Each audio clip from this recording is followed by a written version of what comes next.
Hello everyone, welcome back to my channel. আশা করছি সকলে ভালো আছেন। আজকে আমরা বেরিয়ে পড়েছি আইওয়া সিটির উদ্দেশ্যে। আজকে আমরা যাব আইওয়া সিটির যে আইওয়া university of dental college and clinic আছে সেখানে। তো এক্ষেত্রে আমি কয়েকটা কথা ফার্স্টে বলে দিই, তাহলে আপনাদের বুঝতে সুবিধা হবে ব্যাপারটা।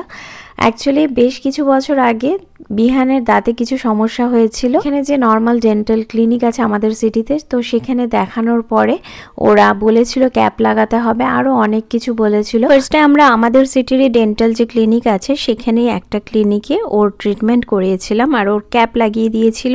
কিন্তু আমরা দেখলাম যে ক্যাপ লাগানোর পর ওর কিছু প্রবলেম হচ্ছিল, আর সত্যি কথা বলতে অতটা ভালো ওরা কেয়ার নেয়নি, কেননা ক্যাপ লাগানোর পরও যথারীতি অনেক কেয়ার নিতে হয় আর ওটা টাইম মতো দেখতে হয় যে ক্যাপটা ঠিকঠাক আছে কিনা, কিন্তু সেগুলো এখানে খুব একটা ভালো হচ্ছিল না। আমাদের এটাই মনে হলো যে বাচ্চার দাঁত নিয়ে তো এরকম ফেলে রাখা যায় না, কথাতেই আছে দাঁত থাকতে দাঁতের মর্ম। তো সত্যি দাঁতের খুব বেশি কেয়ার করা দরকার, কেননা এই একটা বডি পার্ট আমাদের এমন যেটা খুব এক্সপেন্সিভ আর যেটার পেছনে খরচটাও অনেক। এখানে আপনি দাঁত আর চোখের জন্য ডক্টর দেখান বা যেটাই করুন, চশমা নিন বা দাঁতের কোনো ট্রিটমেন্ট করুন, সেটা সবটাই ভীষণ এক্সপেন্সিভ। তো সেই এক্সপেন্সিভ জিনিসটা যখন আমরা খরচ করছি, খুব অনেক বেশি একটা টাকা ওর পেছনে খরচ হচ্ছে, তো আমরা চাইবো যে বেস্ট কাজটাই হোক, তো রেজাল্টটাও আমরা বেস্ট আশা করছি। সেই জন্যই আমরা দেখলাম যে এখানে তো খুব একটা ভালো হচ্ছে না,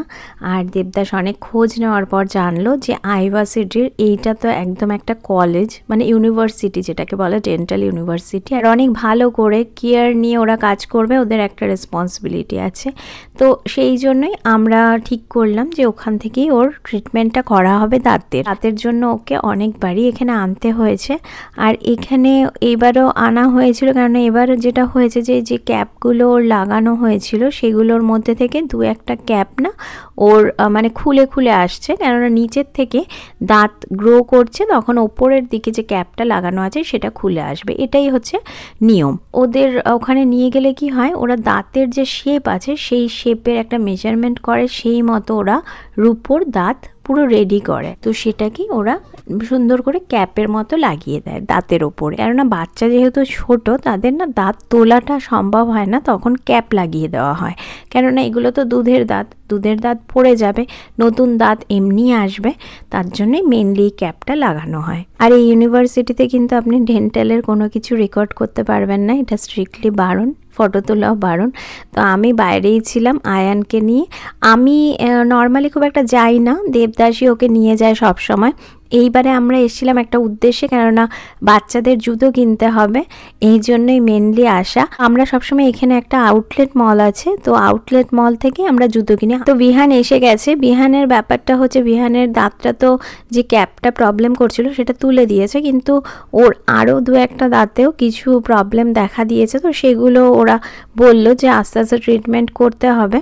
তো এখন ও কথা বলতে পারছে না, আর দেবদাস বলল যে এখন আমরা তাড়াতাড়ি করে চলে যাই এখান থেকে, কাজ তো আমাদের হয়ে গেছে, আর আমরা এখন আউটলেট মলে চলে যাব। আমরা চলে এসেছি আউটলেট মলে, আর দাঁতের যেহেতু ট্রিটমেন্ট হয়েছে, তো দেবদাস ওকে বলল যে আইসক্রিম খাওয়ানোটা ভালো, আইসক্রিম একটু ঠান্ডা ভালো লাগবে। তো আইসক্রিমের একটা পার্লারে আমরা এসেছি। আয়ান আর বিহান চুজ করছে যে ওরা কি আইসক্রিম নেবে। তো দুই ভাই মিলে আইসক্রিমের দোকানে গিয়ে সে চুলচেরা বিশ্লেষণ করে দুজনে আলটিমেটলি পছন্দ মতো দুটো আইসক্রিম পেয়েছে নিজেদের ফ্লেভার ওয়াইজ। আমরা নাইকির শোরুমে চলে এসেছি, নাইকি থেকেই মেনলি জুতোটা কেনা হবে। তো আমরা দেখছিলাম জুতো, কিন্তু বিহানের প্রবলেম হয় যে বিহানের মাপের জুতো পাওয়াই যাচ্ছিল না, ওর সাইজটা একদমই পাওয়া যাচ্ছে না। আয়ানেরও অনেক বাহানা শুরু হয়ে গেছে, সে এত মাত্র 4 বছর বয়স, তারও চয়েস হয়ে গেছে এই জুতো না ওই জুতো। আলটিমেটলি আমরা যে জুতোগুলো দেখছিলাম সেগুলো ওনার পছন্দ হয়নি, উনি নেবেন রেইনবো শু। তো রেইনবো শুয়ের মধ্যে একটা রেইনবো শু ঠিক বলবো না, 2-3টে কালার মিলে একটা শু পাওয়া গেছে, এবার ওইটাই ও নেবে। আমার খুব একটা পছন্দ হয়নি জুতোটা, তো দেবদাস বললো থাক, ফার্স্ট টাইম ও যখন চুজ করছে নিজের জুতো করুক। বাচ্চার জুতো, বাচ্চারা তো লাল নীল হলুদ সবুজ জুতো পরেই, তো সেই ভেবেই জুতোটা নেওয়া হয়েছে। তো আমরা এবার এসেছি স্কেচার্সের জুতো খুব ভালো। স্কেচার্সে যেটা ভালো লাগলো সেটা হলো বিহানের যে সাইজটা জুতোর, সেই সাইজের এখানে অনেক অপশন ছিল। আলটিমেটলি ওর একটা জুতো পছন্দ হয়েছে, ওর জুতোটা পাওয়া গেল স্কেচার্স থেকে। তো দেবদাসের আর আয়ানের জুতোটা নেওয়া হয়ে গেছে। এটা হচ্ছে দেবদাসের জুতো আর ওটা আয়ানের জুতো। অনেকক্ষণ ধরে আমরা বাইরে রয়েছি, খিদেও পাচ্ছিল, তো দেবদাস কয়েকটা চিকেন বার্গার নিয়ে নিল, যেটা রাস্তায় আমরা খেতে খেতে চলে যাব। আসার সময় রাস্তায় এক জায়গায় দাঁড়িয়ে সেখান থেকে আমরা কিছু চাইনিজ খাবার নিয়ে নিয়েছি, যাতে রাতে বাড়িতে গিয়ে আবার রান্না করতে না হয়, কেননা সকালে বেরিয়েছি, রান্না তো করে আসা হয়নি। তো রাস্তায় যেতে যেতেই কস্কোতে দাঁড়িয়েছিলাম, কস্কো থেকে আবার জিনিস কিনে নিয়েছি, যেগুলো টুকটাক আমাদের দরকার ছিল সেগুলো কিনে এবার আমরা বাড়ির জন্য আবার রওনা দিচ্ছি। এবার বাড়ি ফিরছি, আর বৃষ্টি হয়েছিল আর আকাশে অসম্ভব সুন্দর রেইনবো দেখা যাচ্ছে। বাড়ি ফিরে বিহান অনেক খুশি, কেননা এত সুন্দর জুতো পেয়েছে। জুতোর থেকেও বেশি হচ্ছে জুতোর মধ্যে যে লাইটগুলো জ্বলছে সেইটাতে বেশি খুশি। জুতোগুলোকে বার করছে আর দুমদাম বাড়ি মারছে যাতে লাইট জ্বলে। এছাড়া জুতোর পাশে আবার বাটন রয়েছে, যে বাটনটা প্রেস করলে বিভিন্ন রকমভাবে লাইটগুলো জ্বলবে, মানে হয় না বিভিন্ন রকম ফাংশনে লাইট জ্বলে, তো বিভিন্ন ফাংশনে সেই লাইটগুলো জ্বলে। তো এইসব জুতো নিয়ে ও খুব হ্যাপি। এবারে আমরা ফ্রেশ হয়ে খাবার খেয়ে নিচ্ছি। এই যে চাইনিজ খাবারটা, এটা আজকে আমরা নিয়ে এসেছিলাম। আজকের ভিডিওটা একটু ইনফরমেটিভ ছিল, কেননা ইউএসএতে ডেন্টালের কি সিচুয়েশন, মানে ডেন্টাল প্রবলেম হলে কারোর কি সিচুয়েশন হতে পারে, তো সেটা একটু শেয়ার করার চেষ্টা করলাম। আর ছোটোখাটো একটা ব্লগ সাথে শেয়ার করলাম, মানে শপিং ব্লগ।